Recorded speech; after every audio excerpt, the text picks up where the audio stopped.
But we also had the tool for the students which they could use to monitor their learning in terms of how am I doing.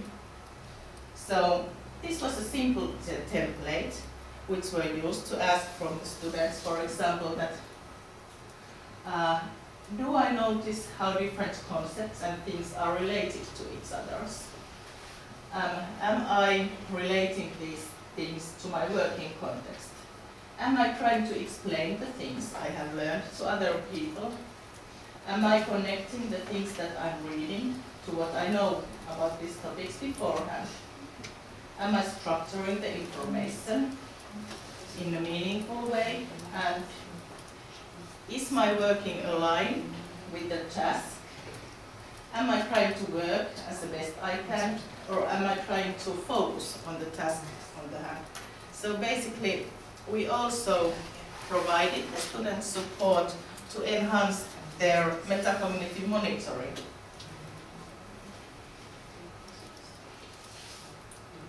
But also, we asked the students to reflect their learning, and we had this reflecting note, or how do I say, reflection tool.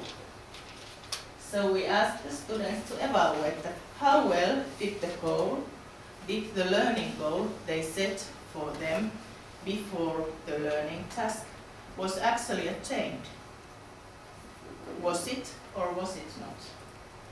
Do you mean that to get the feedback, or the students, based on the planning that the students did individually and collaboratively, also after the learning task, well, each task the students did individually and collaboratively, it lasted about 2 weeks. So this repeated in 2-week cycles. So basically after 2 weeks, we asked the students individually and as a group to evaluate whether they achieved their goal they wanted to achieve in that 2 weeks task. And why? Why did we ask that?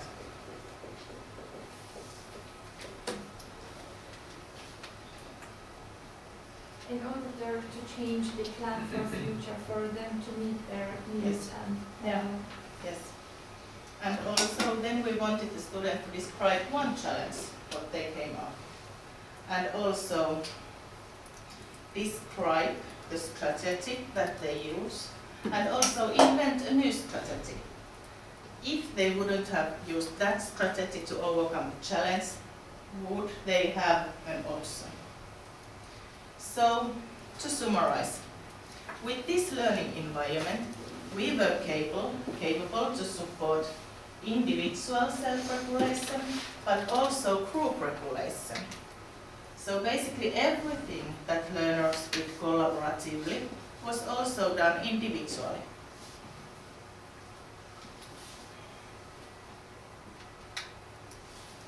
But what can go wrong with this type of pedagogy? Well, of course many things can go wrong. But can you come up with the ideas that what can go wrong with this type of pedagogical design that includes support not only for individual but only for the group?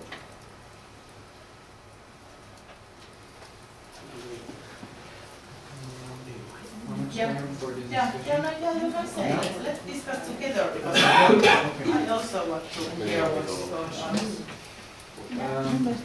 I think sometimes students have a hard time remembering what they have learned, what was the objective, and also they might not be very conscious of their strategy, or they might have wrong understanding of the word strategy. They think 1 or 2 activities can be classified as a strategy, but it's just a single activity or double activity. So the memory stuff, this consciousness of the strategy can be another issue that might not be reflected well in their description later on. Yeah. maybe the students are not aware enough to evaluate their own actual levels or their own skills. So I don't know how can we solve this problem. That they might take some tasks that they higher than their own level or lower. So how can we design tasks that that are suitable for different levels of students. We cannot share the same task for all of the students. So at the same time, students are unaware enough to evaluate themselves by applying this kind of education. I think the idea behind both these environments is now we're going to teach the students self-regulation and collaborative learning skills. But if they use them and then you teach them by using these environments, they don't necessarily learn how to regulate themselves or how to work collaboratively. They should have these skills before and then they use the environment.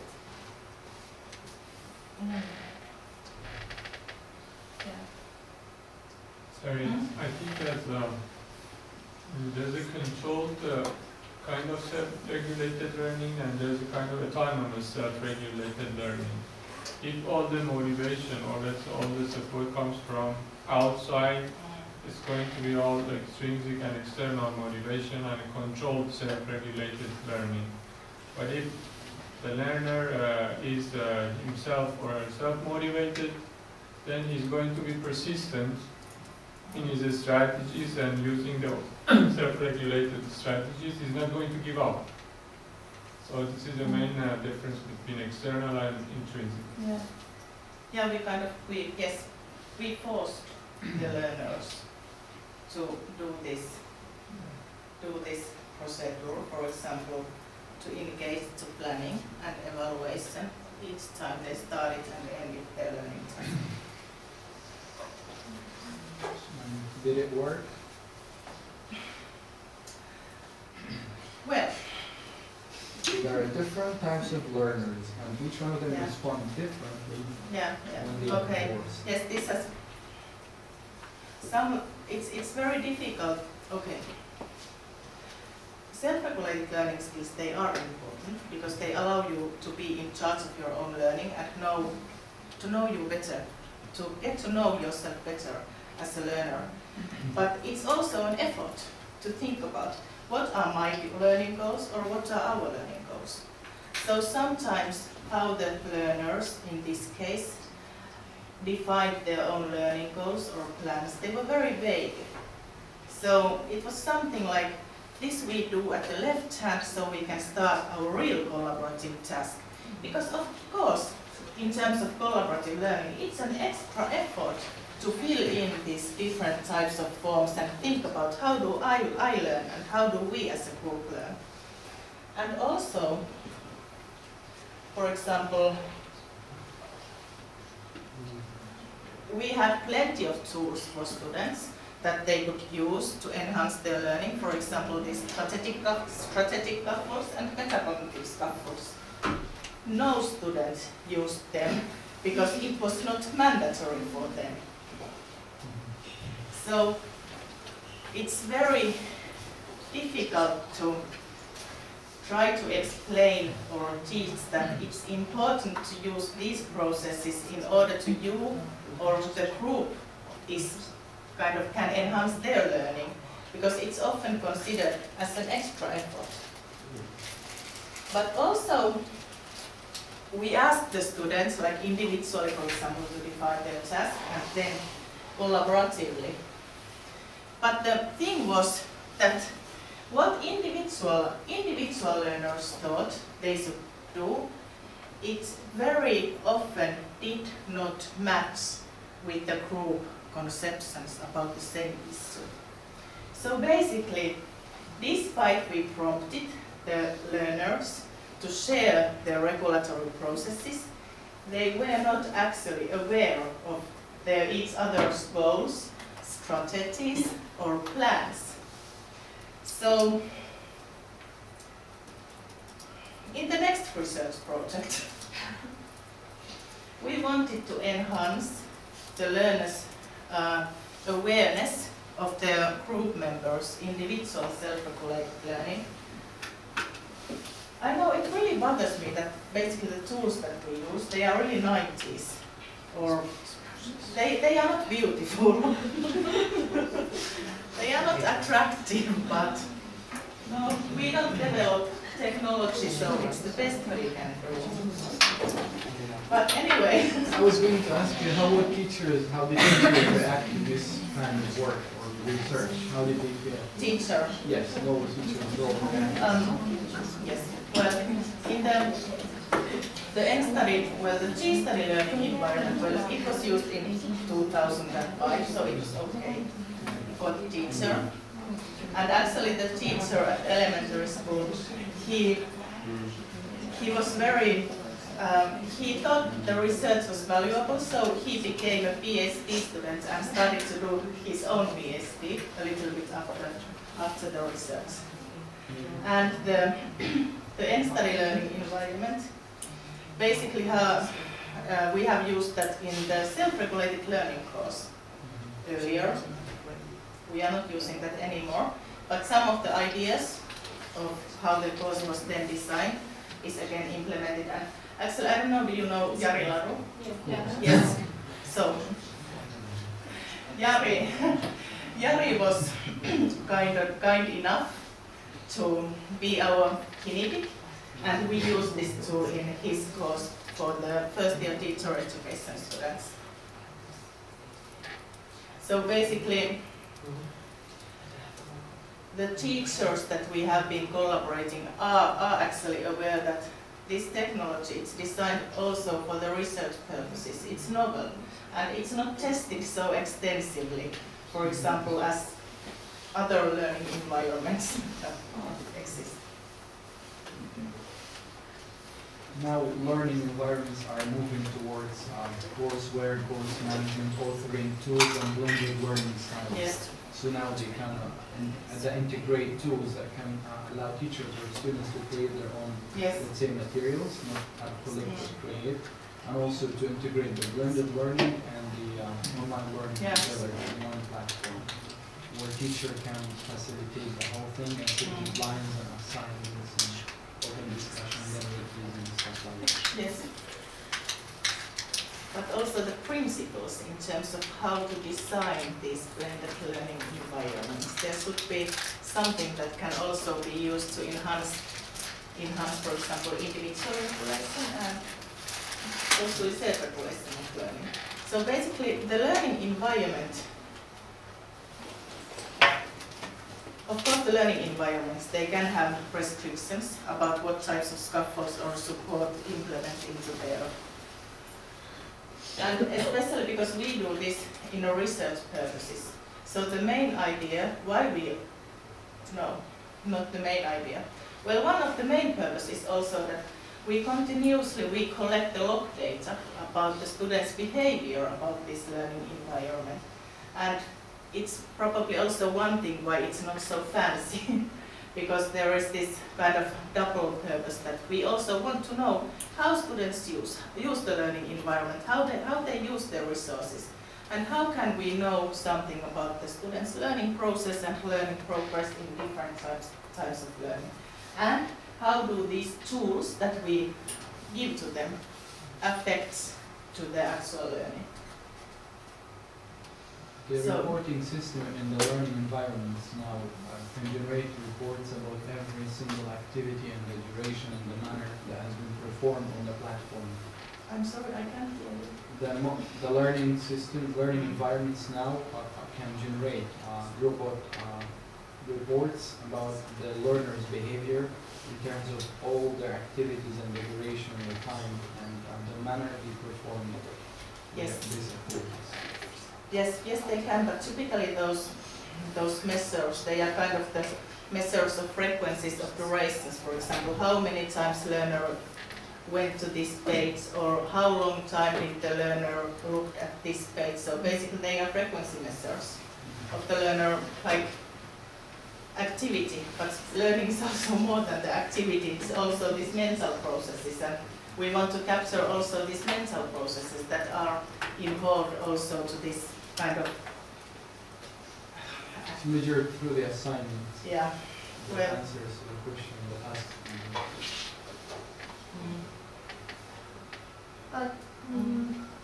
How do you think, even when children use this G study environment and then M study environment for grown-ups, don't you think that there remains the same problem? Like those who participate in this, well, those who are using these platforms have to be not pushed, but somehow, like, you have to enter this, you have to write there, you have to do this.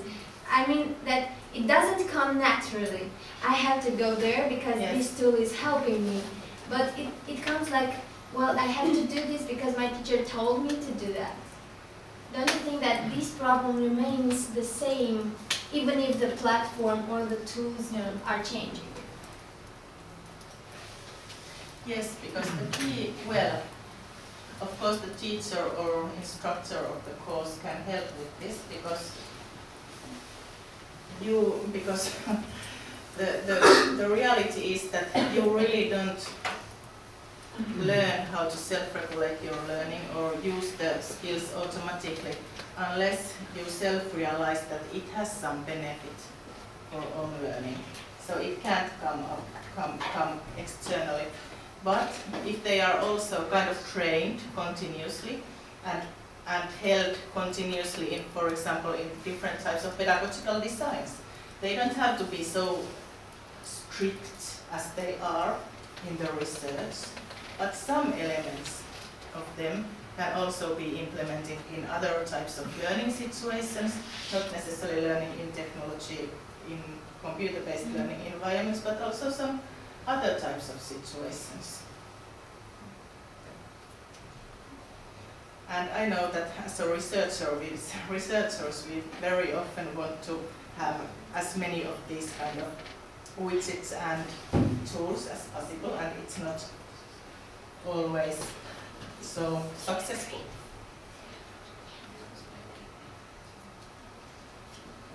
But anyway, let's come up with these awareness tools. I think that there are different types of awareness tools also available, like online. If not, they are quite easy to come up with. For example, the different types of, like Google allows very flexible way of developing different types of apps that learners can use. But in this particular learning environment, we wanted to increase individual students' awareness and the collaborative group's awareness about aspects of the regulation learning before they started to do the task by using this visualization tool, which was kind of radar tool. So each group member, after filling in this tool, knew how their group members thought that, okay, this task is interesting. Well, I say that this task is zero interesting for me, and other students might say that, no, this is super interesting to me. So they didn't need to fill in those in anywhere individually, but it also visualizes where the group is or stands as a whole. And then we gave the students possibility to identify, based on the use of this awareness tool, that what is the main challenge your group confronts during this collaboration, based on this awareness tool. So, and then we asked the students that what will you do in order to overcome that challenge? Of course, there was another very well, more procedures than this during the course, but the main issue was that we wanted to explicitly make each student aware of their own and also group members' regulation in 5 or 6 different aspects. And also give them the possibility to reflect together the main challenge, what they choose, and also to think about strategies they select to come up with the challenge. But still. Okay, the learning environment, it's not ugly, it's still ugly, but but now we wanted to like raise the group members' awareness, but what we did not still raise. I don't say that what went wrong, but kind of what is missing.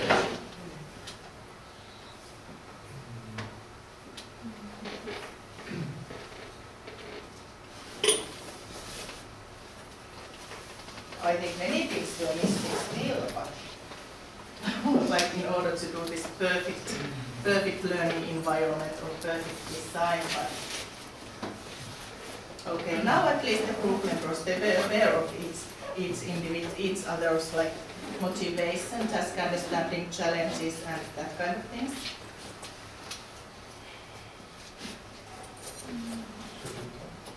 Should we talk right now? Yeah, but I'm asking you the questions. You can, yeah. Maybe. Is there anyone else? No, go ahead. The problem is that the group members' behavior, it might affect the individual behavior. For example, as you have mentioned that, for example, for the evaluation, when I see that where the other students are, then I cannot, some students cannot be themselves and then decide in a different way than others. So this might affect their behavior. Yeah, actually we did the radar so that it was anonymous. So they didn't know that which one of the group members reported anything, and also they gave they had the whole picture after everyone had done their own part, because we couldn't do it if it was incomplete. Okay, we never gave actually the students feedback that whether they were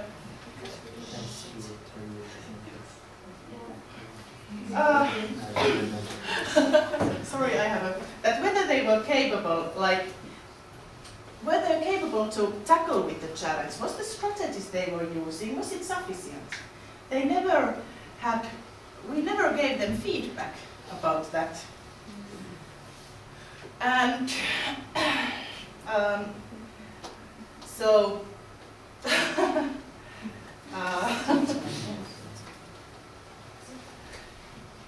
I'm sorry, I really love this thing.